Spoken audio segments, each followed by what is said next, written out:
Hello students, बच्चों ये जो वीडियो है उसमें हम मैक्सिमा मिनिमा के कुछ शुरुआती क्वेश्चन करेंगे। जो ज्योमेट्री बेस्ड क्वेश्चंस हैं, शुरुआती क्वेश्चंस करेंगे। तो इसके लिए हमने हमारी जो टेक्स्ट बुक है उसके पेज नंबर 233 का क्वेश्चन नंबर 18 लिया है। और मैक्सिमा मिनिमा के जो ज्योमेट्रिक क्वेश्चंस हैं उनमें फर्स्ट अगर ये क्वेश्चंस करें तो कॉन्सेप्ट बहुत अच्छा समझ में आता है। तो क्वेश्चन ये है कि हमारे पास एक मेटल की शीट है और वो जो मेटल की शीट है 45 सेंटीमीटर लंबी है और उसकी जो ब्रेड्थ है वो 24 सेंटीमीटर है। अब इस मेटल की शीट में से हमें चारों कॉर्नर से स्क्वायर कट करने हैं। तो इक्वल साइज के स्क्वायर जो है वो कट करना है। इक्वल साइज के स्क्वायर कट करेंगे तो इनकी जो लेंथ है वो कितनी होगी वो पूछा है। और स्क्वायर कट करने के बाद में क्या करेंगे, जैसे स्क्वायर अपन ने यहाँ से कट कर दिया, ये स्क्वायर भी अपन ने कट कर दिया, ये स्क्वायर भी अपन ने यहाँ से कट कर दिया, ये स्क्वायर भी अपन ने यहाँ से कट कर दिया। तो स्क्वायर की लेंथ को x मान लेते हैं, सब तरफ x ही होगी। उसके बाद में क्या करेंगे, ये जो इस तरह का पीस हमारा बना है,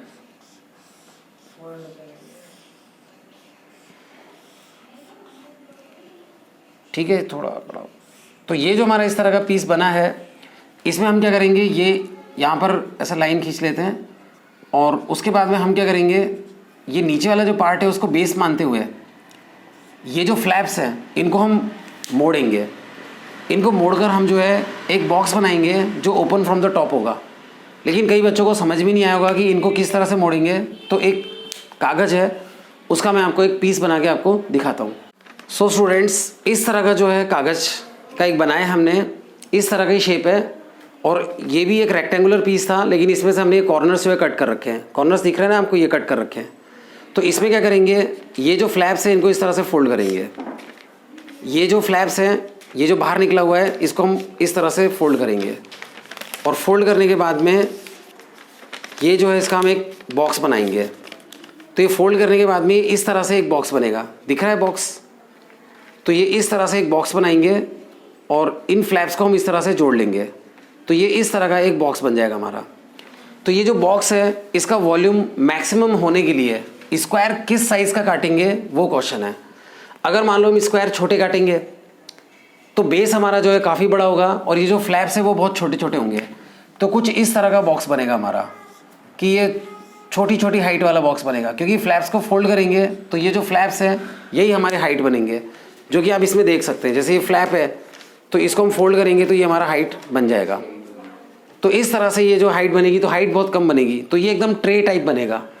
तो बेस ज़्यादा होगा लेकिन हाइट कम है तो भी वॉल्यूम कम होगा।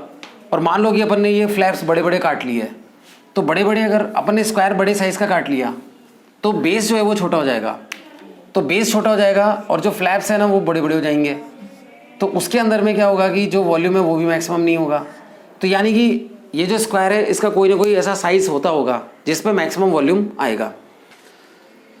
तो उसके लिए हम क्या करेंगे, ये तो समझाने के लिए था। ऐसा करते ही अपन इसका ना एक बना ही लेते हैं। तो ये हमारा जो है वो नीचे का बेस होगा और ये जो फ्लैप्स हैं चारों तरफ से मुड़कर ये हमारे हाइट बन जाएगी। तो इस तरह का बॉक्स हमारा बनेगा। एक मिनट,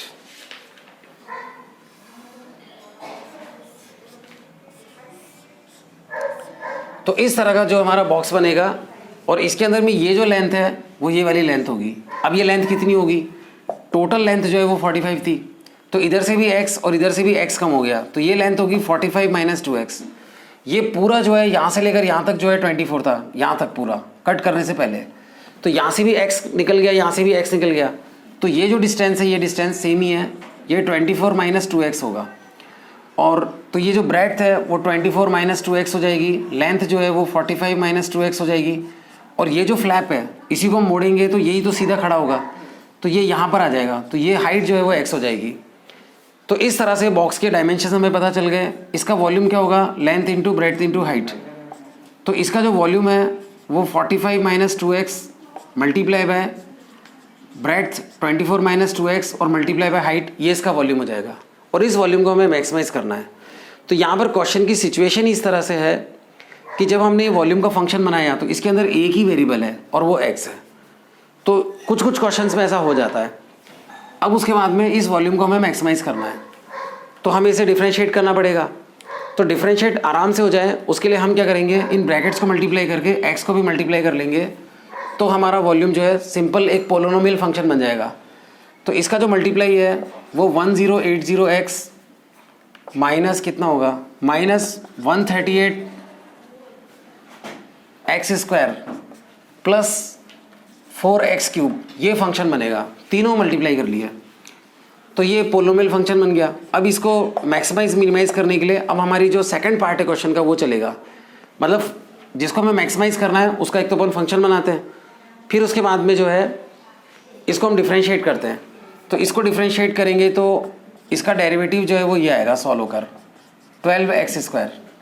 फिर हम ये कहेंगे कि एट मैक्सिमा और मिनिमा, यही हमारी इस्टेब्लिश थ्योरी है कि एट मैक्सिमा और मिनिमा फर्स्ट डेरिवेटिव क्या होता है, 0 होता है। तो इस फर्स्ट डेरिवेटिव को हम क्या करेंगे, 0 के इक्वल रख देंगे और फिर इसको सॉल्व करके हम x की वैल्यू निकालेंगे। तो इसमें से 12 कॉमन आ जाएगा, 12 कॉमन लोगे तो ये 90 माइनस 23x प्लस x² = 0 होगा। फिर अपन 12 को जो है अपॉन में भेज देंगे, 12 तो अपॉन में चला जाएगा, तो ये हमारा x² में मतलब x में क्वाड्रेटिक बन जाएगा, x² माइनस 23x प्लस 90 = 0। और इसकी मिडिल टर्म स्प्लिटिंग से फैक्टराइज करोगे तो फैक्टराइज होकर ये सॉल्व होकर आएगा x माइनस 18 और x माइनस 5, ये इसके फैक्टर होंगे। तो फिर इन फैक्टर्स को अगर हम 0 के इक्वल रखेंगे तो x हमारा 18 भी हो सकता है, x हमारा 5 भी हो सकता है। तो ये दो इसके आंसर आएंगे। वैसे इसके अंदर में 18 होगा नहीं क्योंकि 18 बहुत बड़ा है। 18 अगर आप काटोगे, 18 साइज़ का स्क्वायर काटोगे तो जो पूरा हमारा मेटल की शीट है वही ख़राब हो जाएगी पूरी। एक बार करके बता देता हूँ। जैसे हमारी मेटल की शीट क्या थी, 24 सेंटीमीटर इधर थी, 45 सेंटीमीटर इधर थी, और x जो है वो साइज़ ऑफ स्क्वायर था जो हमें कट करना था कॉर्नर से। 18 का स्क्वायर काटोगे तो 24 में से 18 जो है वो यहाँ तक आएगा, एक 18 का स्क्वायर यहाँ काट लोगे, अगला यहाँ पर इस कॉर्नर पे काटने के लिए जगह ही नहीं बचेगी। तो 18 तो आंसर होगा नहीं, आंसर तो 5 ही होगा। लेकिन अगर आपने इस तरह के आर्ग्यूमेंट देकर बोला कि भाई 5 आंसर होगा तो मार्क्स कटेंगे। इनको हमें चेक करना है सेकंड डेरिवेटिव में, तो सेकंड डेरिवेटिव के अंदर में हम इनको रख के चेक करेंगे। तो ये हमारा फर्स्ट डेरिवेटिव है, दिस इज, तो इसको हम सेकंड डिफरेंशिएट करेंगे।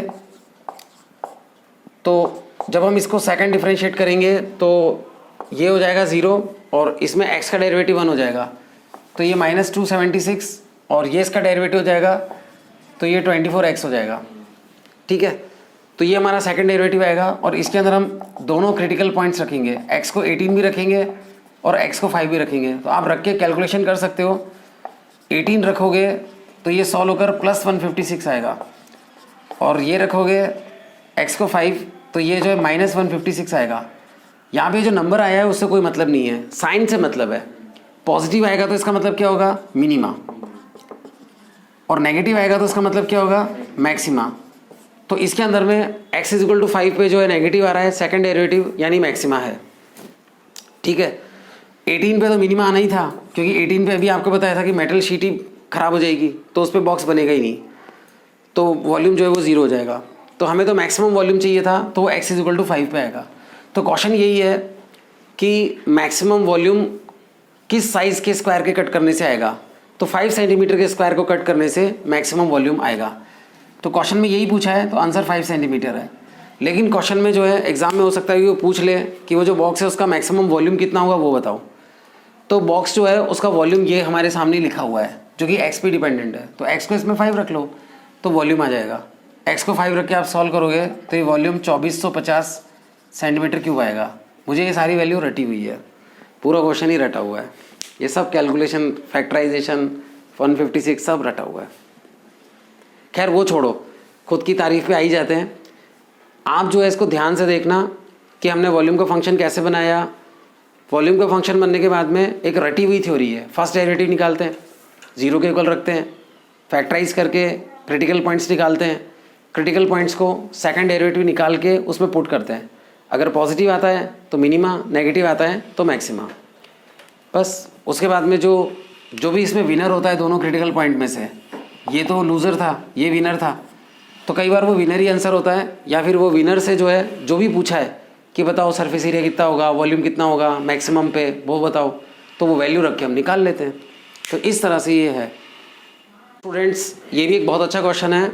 इसके अंदर में क्या, एक सिलेंडर है और इस सिलेंडर का जो वॉल्यूम है वो कांस्टेंट है, इसका जो वॉल्यूम है वो गिवन है, यानी कि इसका वॉल्यूम जो है वो कांस्टेंट है।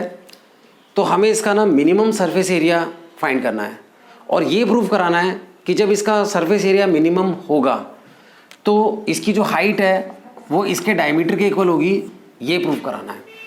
तो क्वेश्चन में बोल देता हूँ आपको एक बार, क्वेश्चन किस तरह से मतलब बुक के अंदर प्रिंटेड होता है वो मैं एक बार बोल देता हूँ कि if we have a cylinder of given volume then show that when its surface area is minimum then its height is equal to diameter, that you have to show.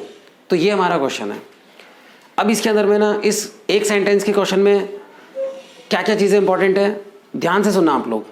Volume given है यानी कि volume constant है। अब इसमें कई बच्चे पूछेंगे ये सिलेंडर किस टाइप का है, सॉलिड है या हॉलो है। बाय डिफ़ॉल्ट हम इसको सॉलिड सिलेंडर ही मानते हैं। अगर हॉलो सिलेंडर उसको दिलवाना होगा तो हॉलो लिखेगा। दूसरी बात कि इसके अंदर में जो सरफेस एरिया मिनिमम कराना है कौन सा सरफेस एरिया है, कर्व्ड सरफेस एरिया है या टोटल सरफेस एरिया है। तो अगर सिर्फ सरफेस एरिया लिखा होता है तो आप ध्यान से सुन लो, उसका मतलब टोटल सरफेस एरिया ही होता है। अगर उसको कर्व्ड सरफेस एरिया दिलवाना होगा तो वो लिखेगा कि कर्व्ड सरफेस एरिया। अगर कर्व्ड नहीं लिखा है तो बाय डिफ़ॉल्ट वो टोटल सरफेस एरिया है। तो अब इसके अंदर में मिनिमम सरफेस एरिया करवाना है। जब मिनिमम सरफेस एरिया होगा तो height is equal to 2r होगा, ये हमें प्रूव कराना है। तो वो एकदम लास्ट की चीज़ है। अभी हम किस पे फोकस करेंगे कि सरफेस एरिया को मिनिमम करवाना है। तो फंक्शंस बनाने पड़ेंगे। तो इसके रेडियस को r मान लेते हैं, हाइट को h मान लेते हैं और इसका जो वॉल्यूम है जो कि पाई r स्क्वायर h होता है, तो पाई वॉल्यूम जो है इसके अंदर कांस्टेंट है, ये आप ध्यान रखना कि ये v जो है वो एक कांस्टेंट है। अब उसके बाद में सरफेस एरिया को मिनिमम कराना है, टोटल सरफेस एरिया को। तो सरफेस एरिया का इसमें फार्मूला क्या होता है, 2 pi r H plus 2 pi r square, ये फार्मूला होता है। अब यहाँ पर कई बार क्या होता है कि कई बच्चों को फार्मूले भी याद नहीं है, तो उनको फिर मैक्सिमा मिनिमा पढ़ने ये मतलब इन क्वेश्चन से करने से कोई मतलब नहीं है, पहले फार्मूले याद करने पड़ेंगे। तो कई बहादुर बच्चे लाइव क्लास में या कैसी भी क्लास में बोल ही देते हैं, सर वो फार्मूला शीट दे देना मेरे को। मतलब वो इतना बहादुर है कि वो पूरा क्लेम कर रहा है कि मुझे याद नहीं है लेकिन मैं याद कर लूँगा, आप फार्मूला शीट भेज देना। तो आप में से भी किसी को चाहिए हो तो बोल देना, भेज देंगे। तो ये फार्मूला याद होना चाहिए। तो ये सरफेस एरिया का हमने फार्मूला लिख दिया, इसको हमें मिनिमाइज़ करना है। और 99% क्वेश्चन में जो प्रॉब्लम होती है वही प्रॉब्लम इसके साथ है कि ये हमारा 2 वेरिएबल का फंक्शंस है। आर पे भी डिपेंडेंट है, एच पे भी डिपेंडेंट है, एक सिंगल वेरिएबल में होना चाहिए। तो इसके अंदर में एक वेरिएबल हमें हटाना पड़ेगा। कौन सा हटाएंगे, एच हटाएंगे, क्योंकि एच जो है एक जगह पे, उसको हटाना आराम से हटा देंगे। आर 2 जगह पे, तो कैसे हटाएंगे, ये जो इक्वेशन है उसमें से हम इसके अंदर वैल्यू रखेंगे, इसमें से एच की वैल्यू निकाल के इसमें रखेंगे। और 99% क्वेश्चंस में ना ये होता है, एक इक्वेशन होती है जिसे मैक्सिमाइज या मिनिमाइज कराना है और एक इक्वेशन होती है कांस्टेंट की इक्वेशन। तो कांस्टेंट की इक्वेशन से इस वाली के अंदर में वैल्यू रखते हैं। और एक कदम आगे और बताऊं तो ये वेरिएबल की इक्वेशन है, क्योंकि इसमें जो सरफेस एरिया है ना वो वेरिएबल है, चेंज हो रहा है। तो उसको चेंज होते हुए को उसको हमको ऐसी जगह सेट करना है जहाँ पे वो मिनिमम है। अगर हमको इसका मिनिमम फाइंड करना है तो इसका मतलब ये चेंज हो सकता है, तो मिनिमम वाले पर लाकर हमको इसको सेट करना है। तो एक वेरिएबल की इक्वेशन होती है, एक कांस्टेंट की इक्वेशन होती है। कांस्टेंट की इक्वेशन से वेरिएबल की इक्वेशन में वैल्यू पुटअप करते हैं। तो यहाँ से हमारे h की वैल्यू क्या होगी, v upon pi r square, वो वैल्यू हम यहाँ रख देंगे। तो हम यहाँ पर h की वैल्यू जो है v upon pi r square ये रख देंगे और ये हमारा 2 पाई आर स्क्वायर है।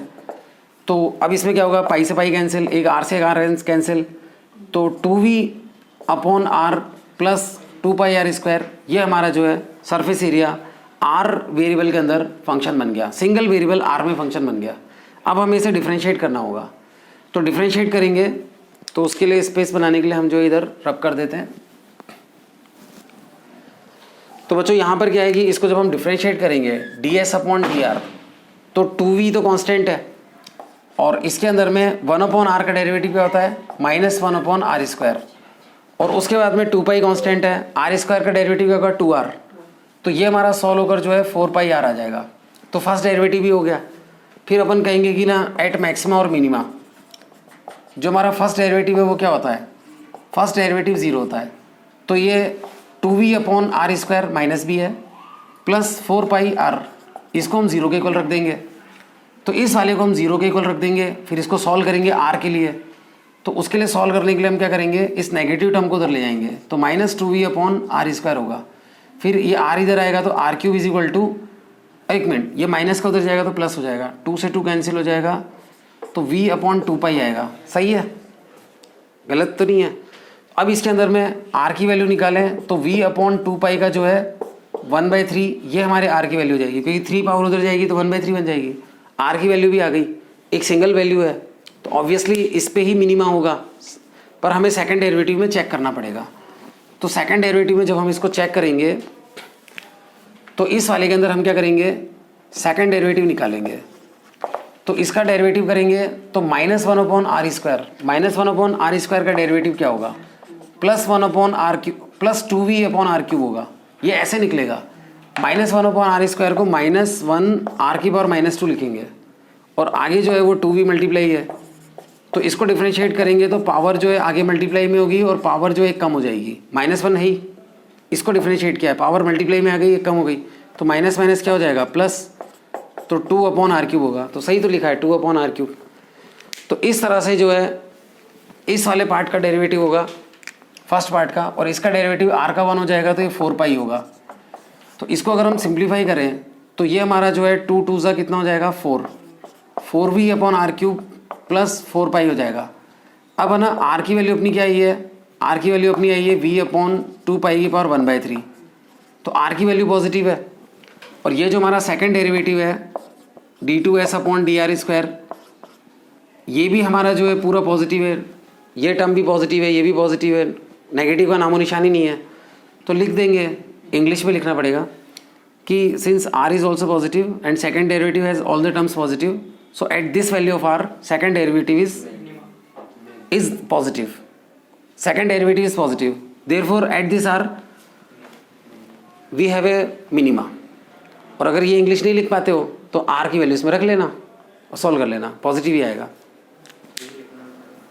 तो फिर उसके बाद में ये तो साबित हो गया कि r की इस वैल्यू पे जो है मिनिमा है, लेकिन क्या उसने हमसे r की वैल्यू मांगी थी, r की वैल्यू नहीं मांगी थी, उसने 2r is equal to h है ये प्रूव करने के लिए बोला था। तो हम क्या करेंगे, ये जो वैल्यू है उसी को हम अनफोल्ड करेंगे, उसी को हम जो है अनफोल्ड करेंगे। तो ये r is equal to v upon 2 pi और इसकी पावर 1/3 है, इसी को हम सॉल्व करेंगे तो उससे हमारे को जो प्रूफ कराना है 2r is equal to h वो आ जाएगा। इसी को हम लोग अनफोल्ड करेंगे। अनफोल्ड कैसे करेंगे, 3 पावर को इधर लाएंगे r क्यूब, फिर v अपॉन 2 पाई, फिर 2 पाई को इधर ले जाएंगे तो 2 पाई r क्यूब, यहाँ पे v है, फिर उसके बाद में अपन इसमें v की वैल्यू रख देंगे। v की वैल्यू क्या है, पाई आर स्क्वायर h। तो अब इसमें कैंसिलेशन होगा, इधर आर स्क्वायर है, इधर आर क्यूब है, कैंसिल होगा तो एक आर बचेगा, पाई से पाई कैंसिल हो जाएगा, 2r बचेगा और h। तो इसी वैल्यू को हम थोड़ा सा सिंप्लीफाई करेंगे, अनफोल्ड करेंगे, तो हमारा ये जो आंसर है वो आ जाएगा।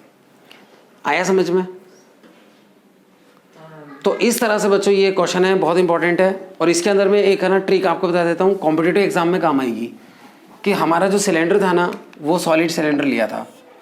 अगर मान लो वो सॉलिड सिलेंडर की जगह एक हॉलो सिलेंडर होता, जैसे मान लो कि एक है ना टम्बलर होता या कोई ग्लास होती जिसके अंदर बेस तो है लेकिन टॉप वाला खाली है, तो उसके अंदर में जो फाइनल आंसर है गिवन वॉल्यूम पे मिनिमम सरफेस एरिया का जो फाइनल आंसर है वो 2r is equal to h नहीं आता है, r is equal to h आता है।